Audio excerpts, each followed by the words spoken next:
ಆತ್ಮೀಯ ಕೇಳುಗರಿಗೆ ನಮಸ್ಕಾರ. ಭಗವಾನ್ ರಮಣ ಮಹರ್ಷಿಗಳು ಆಧ್ಯಾತ್ಮಿಕತೆಯ ಶಿಖರ. ಅತ್ಯಂತ ಸರಳವಾಗಿ ಎಲ್ಲರಿಗೂ ತಿಳಿಯುವಂತೆ ವೇದಾಂತವನ್ನು ತಿಳಿಸುವುದು ಅವರಿಗೆ ಸುಲಭ ಸಾಧ್ಯವಾಗಿತ್ತು. ಕೆಲವೊಮ್ಮೆ ಸೂಕ್ತಿಗಳಿಂದ, ಕೆಲವೊಮ್ಮೆ ನಿದರ್ಶನಗಳಿಂದ, ಮತ್ತೆ ಕೆಲವು ಬಾರಿ ಮೌನದಿಂದ ಭಕ್ತರ ಸಮಸ್ಯೆಗಳಿಗೆ ಸಮರ್ಪಕ ಉತ್ತರವನ್ನು ನೀಡ್ತಾ ಇದ್ದರು. ಒಮ್ಮೆ ಅವರು ದೇವಸ್ಥಾನದ ಮುಂದಿನ ತೋಟದಲ್ಲಿ ಕುಳಿತಾಗ ಒಂದು ಪರಿವಾರ ಅವರ ಬಳಿಗೆ ಬಂತು. ತಂದೆ, ತಾಯಿ ಮತ್ತು 7-8 ವರ್ಷದ ಮಗ ಬಂದು ರಮಣರಿಗೆ ಪ್ರಣಾಮ ಮಾಡಿ ಮುಂದೆ ಕುಳಿತು. ಆಗ ತಾಯಿ, ಸ್ವಾಮಿ, ನನ್ನ ಮಗನಿಗೆ ಮನಸ್ಸು ಏಕಾಗ್ರತೆ ಮಾಡೋದು, ಧ್ಯಾನ ಮಾಡೋದು ತುಂಬ ಕಷ್ಟ, ದಯವಿಟ್ಟು ಮಾರ್ಗದರ್ಶನ ಮಾಡಿ ಅಂದರು. ಹೌದೇನೋ ಅಂತ ಬಾಲಕನನ್ನು ಕೇಳಿದ್ರು ರಮಣ ಮಹರ್ಷಿಗಳು. ಹೌದು ಸ್ವಾಮಿ, ನನಗೆ ಧ್ಯಾನ ಮಾಡೋದು ಗೊತ್ತಿಲ್ಲ. ನನ್ನ ತಂದೆ ತಾಯಿ ಹೇಳಿಕೊಟ್ಟಿದ್ದನ್ನು ನನಗೆ ಕೇಳ್ತಾ ಇಲ್ಲ. ಯಾಕೆ ಧ್ಯಾನ ಮಾಡಬೇಕು ಅಂತ ಕೇಳಿದ್ರೆ ನೀನು ದೊಡ್ಡವನಾದ ಮೇಲೆ ಅರ್ಥ ಆಗುತ್ತೆ ಅಂತಾರೆ ಅಂತ ಬಾಲಕ ಮುಗ್ಧತೆಯಿಂದ ಹೇಳ್ತಾನೆ. ಆಗ ಮಹರ್ಷಿಗಳು ನಕ್ಕು ಅವನ ಕೈ ಹಿಡಿದು ಪಕ್ಕದಲ್ಲಿ ಕುಳ್ಳಿರಿಸ್ಕೊಂಡು ಹೇಳಿದ್ರು, ಮಗು, ನಾನು ನಿನಗೆ ಅದನ್ನು ಹೇಗೆ ಮಾಡಬೇಕು ಅಂತ ತಿಳಿಸ್ತೀನಿ. ಆದರೆ ನೀನು ನನ್ನ ಪಕ್ಕ ಮೌನವಾಗಿ ಕುಳಿತುಕೋ. ನಂತರ ತಮ್ಮ ಶಿಷ್ಯನೊಬ್ಬನನ್ನು ಕರೆದು ಅವನ ಕಿವಿಯಲ್ಲಿ ಏನನ್ನು ಉಸಿರಿದ. 5-6 ನಿಮಿಷದಲ್ಲಿ ಶಿಷ್ಯ 1-2 ಪಾತ್ರೆ ತಂದಿಟ್ಟ. ಮುಚ್ಚಳವನ್ನು ತೆಗೆದ್ರೆ ಒಂದರ ತುಂಬ ದೋಸೆಗಳು, ಇನ್ನೊಂದರಲ್ಲಿ ಕಾಯಿ ಚಟ್ನಿ.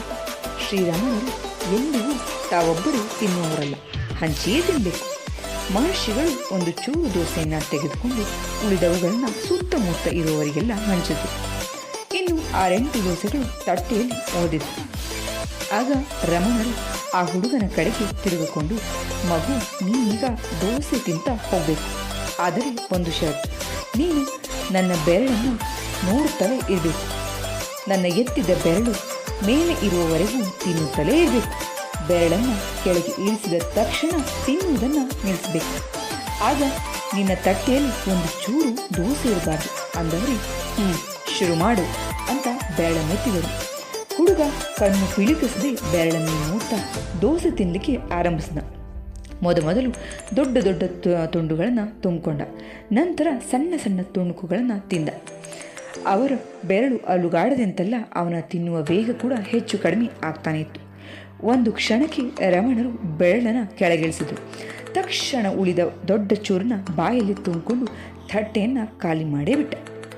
ಆಗ ರಮಣರು ಅವನ ಬೆನ್ನನ್ನು ತಟ್ಟಿ ಹೇಳಿದರು, ಮಗು, ಈಗ ನೀನು ಮಾಡಿದ್ದೇ ಧ್ಯಾನ. ತಿನ್ನುವುದನ್ನು ನೀನು ನಿಲ್ಲಿಸಲಿಲ್ಲ, ಆದರೆ ನನ್ನ ಬೆರಳಿನ ಮೇಲಿನ ಕಣ್ಣನ್ನು ತೆಗೆದಿರಲಿಲ್ಲ. ಇದೇ ಧ್ಯಾನಮಯ ಜೀವನ ಅನ್ನೋದು. ನಮ್ಮ ಕರ್ತವ್ಯವನ್ನು ಮಾಡ್ತಲೇ ಇರಬೇಕು, ಆದರೆ ಭಗವಂತನ ಮೇಲಿನ ಚಿಂತನೆಯನ್ನು ಕ್ಷಣವೂ ಕೂಡ ಬಿಡಬಾರ್ದು. ಕರ್ತವ್ಯನ ಮಾಡ್ತಲೇ ಇರೋಣ, ಆದರೆ ಹಿರಿದಾದ ಗುರಿಯ ಮೇಲಿನ ಗಮನವನ್ನು ತೆಗೆಯದೇ ಇರೋಣ. ಇದೇ ಏಕಾಗ್ರತೆಯ ಸಾಧನೆ. ಕತೆ ಬಹುಶಃ ಮೆಚ್ಚುಗೆ ಆಗಿರುತ್ತೆ ಅಂತ ಭಾವಿಸ್ತೀನಿ. ಹೇಳಿದ್ದಕ್ಕೆ ಹೃದಯಪೂರ್ವಕ ಧನ್ಯವಾದ.